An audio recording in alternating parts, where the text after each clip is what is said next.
البطاقه ايه؟ في البطاقه اسلام صلاح سيد عشان. طيب والنهارده ان شاء الله اسمك ايه؟ نور. نور صلاح سالم احمد. انت عندك كام سنه يا نور؟ 22 سنه. انت من اسكندريه يا نور. طيب من سن قد ايه بدات تفكري ان انت ما انتيش قادره تتاقلمي مع الوضع اللي انت موجوده فيه؟ من ساعة ما فصلنا يعني الابتدائي بيبقى بنات وولاد. من ساعة ما ولاد حاسة مع مدرسة ولاد في الإعدادي من تالتة إعدادي كده. يعني ما بعرفش أتأقلم مع الولاد، ألعب معاهم زيهم كده. من تانية إعدادي كده بدأت تلبس لبس أختها. كله زي البناطيل مش عارفة تقفل على الأوضة، أفتكرها بتذاكر أفتح الأوضة ألاقيها لابسة لي حاجة. أزعق بقى وأضرب وأعمل وأخلف. تقول لي أنا عايزة ألبس كده. هل لجأت للأطباء نفسيين؟ كتير. رحت لدكاترة زي مين؟ رحت للدكتور الأول في مركز الصحة النفسية، استشاريين أخصائيين كتير وكده، كان فعلا اسكندرية تبع التأمين الصحي. مدرسة هي اللي حولتني عليه كذا سنة معاهم، حوالي 4-5 سنين. بعديها ادوني تقرير طبي إن أنا ماليش شبك نفسي. الحالة اللي عندي GID، اضطراب هوية جنسية. اضطراب هوية جنسية. GID دي مش حالة نفسية، ملهاش علاقة بالطب النفسي. وحولوني على دكتور استشاري جراحة مسالك بولية اسمه أحمد جمال الدين اسكندرية. قال لي ماشي هعمل لك العملية وكل حاجة، بس لازم الورق ده يروح للدكتور حمدي السيد ويوافق عليه. رحت القصر العيني الدكتور طه عبد الناصر اللي هو ايوه الدكتور طه عبد الناصر اللي هو تبع اللجنة في النقابة. ايوه. وعمل لي تحاليل وكده قال لك ايه بقى بالتحليل؟ قالوا لي عايزين يعيدوا تحليل جينات. جينات ايوه. انا كنت عاملاه فحص 30 كروموزوم. هم عايزين يعملوا فحص 50 كروموزوم.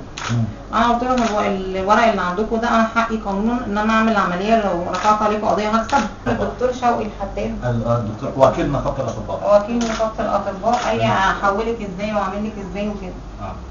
ليه قال لك الكلمه دي؟ علشان ما عندكيش مبيض؟ عشان ما عنديش ولا رحم ولا مبيض. يعني انت النقابه شافت ان انت ولا عندك مبيض ولا رحم. معنى ان ما فيش مبيض ورحم ان انا مش هخلف. مش اكتر من كده، صح ولا غلط؟ دي الاعاقه الوحيده اللي هتبقى عندي، لكن كأنثى طبيعيه. طيب الهرمونات ايه؟ الهرمونات انا باخد هرمونات. انت بتاخدي هرمونات بناء على نصيحه اطباء ولا انت اللي بتظبطيها؟ لا انا دخلت صيدليه وقلت عايزه هرمونات بروجسترون واستروجين. هم وانت في القصر العيني قالوا ان الدكتور محمود العفيفي ده بتاع اسيوط بيعمل العمليه دي بس غاليه وهي ما كانش معاها التكاليف، فانا جيت سالته وكده. قال لي عمليه هتحتاجي عمليتين، تكبير بريست 7000 جنيه. قلت له اوكي. تكبير ثدي 7000 في تكبير الثدي وحقن بوسيلكون و 20,000 عشان عمليه اللي هو ايه؟ البكام بقى البكام يبقى 27,000. كتبني اقرار ان انا داخله عمليه وهتعرض للبنج والجراحه على مسؤوليتي.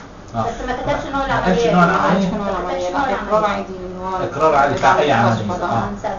كان عندك عضو ذكري وعندك خصيتين وما كانش عندك ولا مبيض ولا عندك رحم، وهو يعلم ذلك ان انت عندك كذا وعندك كذا وعندك كذا. ايوه قدمت له التحاليل والاشعاعات. نتيجه شغل ان هو يقدم لي النتيجه من مستوى العمليات اللي بره. الصور اللي انا وريتها له صوره طبيعيه وصوره بنت اللي هي عامله عمليات تحويل. فما فيش فرق ما بينهم. انا قلت له عايزه النتيجه كبنت طبيعيه 100%. لسه في جلد كميه من الجلد كبيره بره ومركب لها قسطره دوليه. عامل لها فتحه للبول، فتحه بول، وفتحه المهبل لسه جايبه دم وجايبه يعني مفيش فتحه للمهبل. لسه ما عملش المجرى بتاع. لا ما عملش مجرى. لا عمليه غير. انما هو اللي عمله اللي هو قطع العضو الذكري. تمام كده. هو طلب نقابه الاطباء؟ لا. طيب هو ما جابليش سيره النقابه خالص. طب هو مش اما انت طلبت منه ورق عشان يثبت ان هو عمل لك العمليه؟ ما تجيش تطلبي مني اي ورق ولا فاتوره للفلوس اللي دفعتها ولا اكيد مش هتجيلني بدفاتر المستشفى ولا اي حاجه. يعني ولا كانك عملت حاجه في العمل. يعني ولا كاني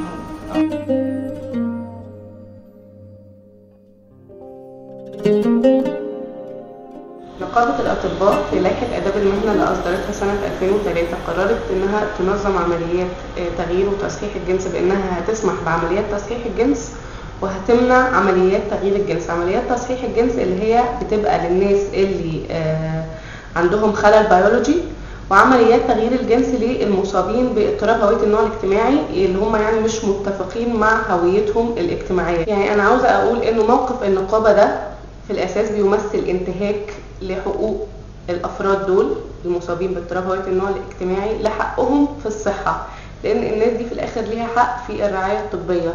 ولما النقابة بترفض بيضطر الافراد دول للتوجه للسوق السوداء اللي نشأت كنتيجة لتزمت النقابة، والسوق السوداء دي بيتربح منها الأطباء. لما حد يروح يعمل عملية في مكان مش مجهز طبيا فهو كده بيحط حياته هو شخصيا على المحك قبل أي حاجة تانية. احنا لازم الأول نحلل الضغوط اللي على الفئة دي وهم ليه بيلجأوا لده، ونعرف يعني ايه اللي احنا ممكن نقدمه لهم قبل ما نبدأ نحاكمهم أخلاقيا. انه في الوقت اللي مصر بتزيد في وطأة التمييز على الفئة دي، فإن احنا بنلاقي دول تانية كتير بتاخد خطوات واسعة في سبيل الاعتراف بحقوق الفئة دي وفي سبيل إدماجهم في المجتمع.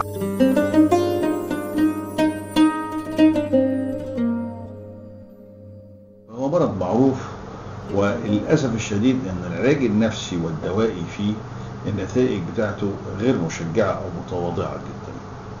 ومن ثم اتفق في العالم ان الجراحة خاصة من تحويل الذكر للأنثى اسهل قوي ونتائجها احسن قوي من تحويل الأنثى للذكر. ده صعب جدا ونتائجه مش كويسة، بينتهوا بالانتحار. ولكن عشان تعملي هذا التحويل لازم يمر الشخص بمراحل مختلفة. فاتفقنا عالميا انه لازم يعيش في دور بتاع الجنس الاخر لمدة لا تقل عن 2 سنين، يعني ياخد هرمونات أنثوية ونشوف هيقدر يعيش الدور بتاع الست ولا لا. هنا بقى يتجه وسط شهادة من الطب النفسي.